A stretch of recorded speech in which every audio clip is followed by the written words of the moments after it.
हैं और भी दुनिया में सुखनवर बहुत अच्छे। कहते हैं कि गालिब का है अंदाज़े बयां और हमको मालूम है जन्नत की हकीकत, लेकिन दिल के खुश रखने को गालिब ये ख्याल अच्छा है। उनके देखे से जो आ जाती है मुंह पर रौनक, वो समझते हैं कि बीमार का हाल अच्छा है। न था कुछ तो खुदा था, कुछ न होता तो खुदा होता। डुबोया मुझको होने ने, न होता मैं तो क्या होता। हज़ारों ख्वाहिशें ऐसी कि हर ख्वाहिश पे दम निकले, बहुत निकले मेरे अरमान फिर भी कम निकले। इस वक्त हम हैं कासिम जान बल्ली मारान में, जो गालिब की हवेली है वहाँ पर। कमाल की बात यह है कि गालिब ने ये हवेली कभी ख़ुद नहीं ख़रीदी थी, ना ये उनका घर था। गालिब की ज़िंदगी के आखिरी 9 साल उन्होंने यहाँ पर बिताए थे। यहाँ पर जब आप आएंगे तो आप देखेंगे कि ये गालिब की फ़ैमिली ट्री लगी हुई है। गालिब की वंशावली जितना भी है वो यहाँ पर लिखा हुआ है। इसके अलावा उर्दू अल्फाज़, अगर आप उर्दू जानते हैं तो आपके लिए ये काफ़ी हेल्पफुल रहेगा। उनके तमाम शेर और शायरी, गज़लें यहाँ पर लिखी हुई हैं। कहते हैं 1860 में जब गालिब यहाँ पर आए और 1869 तक वो यहाँ रहे। वो जो 9 साल का उनका जीवन था वो बहुत कष्टमय था, दुख भरा जीवन था उनका। उनके 7 बच्चों की मौत हो चुकी थी। अंग्रेज़ी हुकूमत आ चुकी थी भारत में, और इसी वजह से बहादुर शाह ज़फ़र जो आखिरी मुग़ल शासक थे उन्हें गिरफ़्तार कर लिया गया था। चूँकि गालिब उनके यहाँ दरबारी कवि थे, तो उसके बाद जो उनके दिन थे वो मुफ़लिसी के थे, और वो 9 साल यहाँ रहे। ये हवेली दरअसल उन्हें एक हकीम ने दी थी एज़ अ गिफ्ट, क्योंकि वो उनके फ़ैन थे। आइए आपको और दिखाते हैं कि ये आप देख सकते हैं, ये गालिब का बुत है, ये गालिब का स्टैचू है, जहाँ पर वो हुक्का लेकर बैठे हुए हैं। और इसी तरीके से उनको हुक्का पीने का चूँकि शौक़ था, इसलिए ये मूर्ति ऐसे बनवाई गई है। ये कुछ कागज़ात हैं, ये आप देख सकते हैं। ये कागज़ गालिब ने नहीं लिखे हैं, इसके अंदर जो शेर हैं, जो शायरियाँ हैं, वो गालिब की ही है। इस दीवार पर अगर हम आएँ तो इस दीवार पर आप देख सकते हैं तमाम गालिब के जो कह सकते हैं कि उनको इज़्ज़त अफ़ज़ाई जो उनकी की गई थी वो है। जब गालिब की जयंती के 100 साल हुए थे, तब ये पाकिस्तान ने स्टैम्प पेपर जारी किया था। ये चूँकि गालिब पाकिस्तान और हिंदुस्तान दोनों में ही काफ़ी पॉपुलर थे, उनकी फ़ैन फॉलोइंग दोनों में ही थी। ये ख़त है इंदिरा गांधी ने जो उनके लिए लिखा था, और इसी तरीके से ये भी पाकिस्तान का स्टैम्प पेपर है जो उन्होंने जारी किया था। ये वो लोग हैं जिन्होंने गालिब पर रिसर्च करी, जो विदेशी थे और उन्होंने गालिब पर रिसर्च की है। ये उनके नाम है, उनकी लिस्ट है। आगे बढ़ेंगे तो और भी तमाम आपको उनके शेर व शायरी मिलेंगे। हैं और भी दुनिया में सुखनवर बहुत अच्छे, कहते हैं कि गालिब का है अंदाज़े बयां और।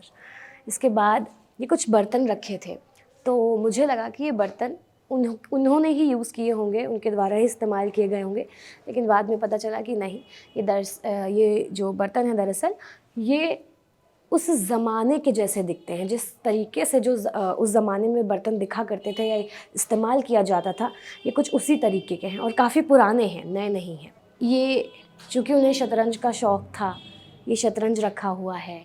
इसके अलावा पूरी अगर दीवारों की बात करें तो यहाँ पर उन्हीं के शेर मिलेंगे। ये तमाम किताबें हैं जो गालिब को बताएंगी, जो लिखी गई हैं उन पर।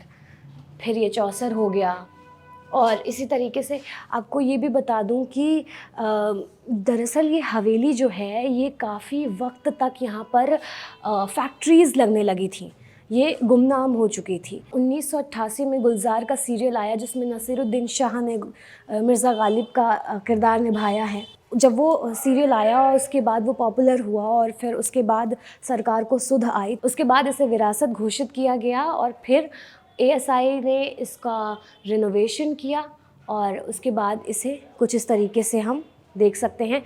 बताया गया है कि ये सिर्फ 25% जगह है जो अब हम देख पा रहे हैं, क्योंकि बाकी जगहों पर किसी के मकान बन गए तो किसी के दुकान बन गई।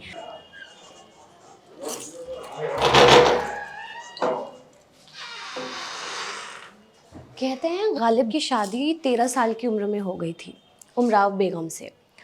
उसके बाद गालिब दिल्ली आ गए। ताउम्र दिल्ली रहे और फिर जैसा कि बताया कि आखिरी के 9 साल इस हवेली में रहे। यहाँ आप देख सकते हैं गालिब की पत्नी के बारे में तमाम मालूमात लिखी हुई हैं और ये जो है ये उनकी पत्नी के कपड़ों का एक नमूना है, ओरिजिनल नहीं है पर बस एक सैंपल है। और जब आप देखेंगे दूसरी तरफ तो वहाँ पर मिर्ज़ा गालिब के कपड़ों का नमूना है, ये भी ओरिजिनल नहीं है। बात करते हैं मिर्ज़ा गालिब की तस्वीर की। ये है मिर्ज़ा गालिब की वो स्टैचू जो गुलजार साहब ने बनवाया, यहाँ रखवाया और 2010 में तब जो दिल्ली की मुख्यमंत्री थी शीला दीक्षित, उन्होंने इसका अनावरण किया था और इसको बनाया था रामपुरे जी ने। तो जहाँ पर मिर्ज़ा गालिब की ससुराल थी वहाँ पर अब स्कूल बन चुका है।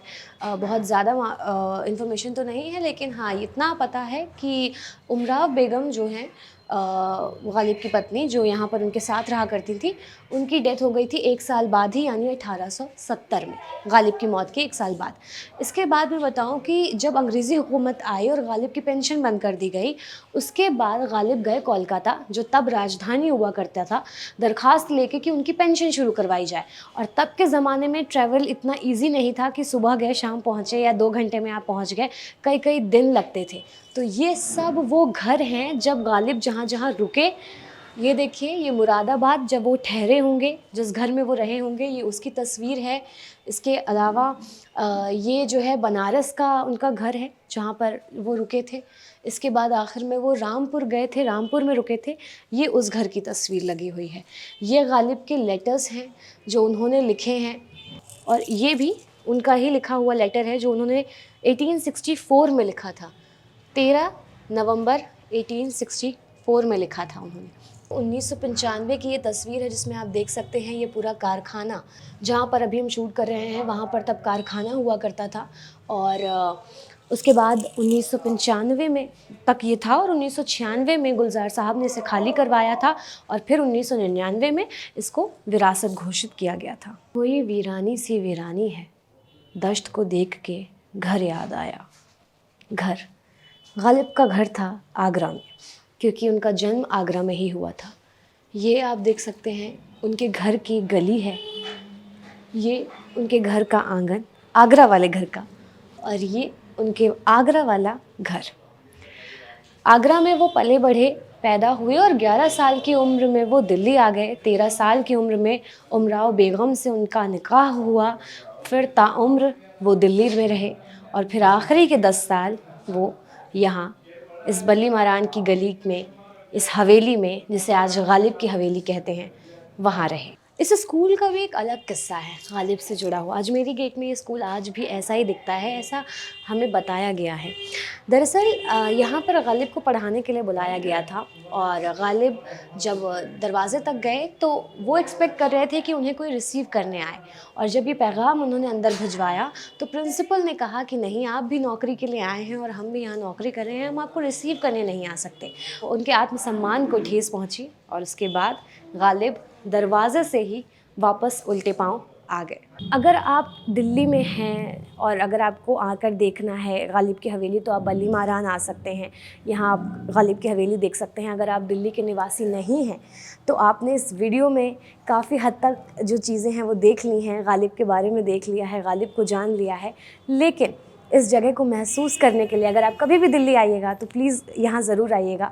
यहाँ से नियरेस्ट मेट्रो स्टेशन जो है वो है चावड़ी बाज़ार, येलो लाइन पर पड़ता है। और इसके अलावा आपको बता दूं कि सोमवार या फिर किसी हॉलीडे वाले दिन आप मत आइएगा, क्योंकि उन दिनों ये गालिब की हवेली बंद रहती है और इसका कोई समय नहीं है और ना ही इसमें कोई ही टिकट लगती है। फ़ोटोग्राफ़ी, वीडियोग्राफ़ी सब कुछ फ्री है। तो आइए और गालिब को महसूस करिए।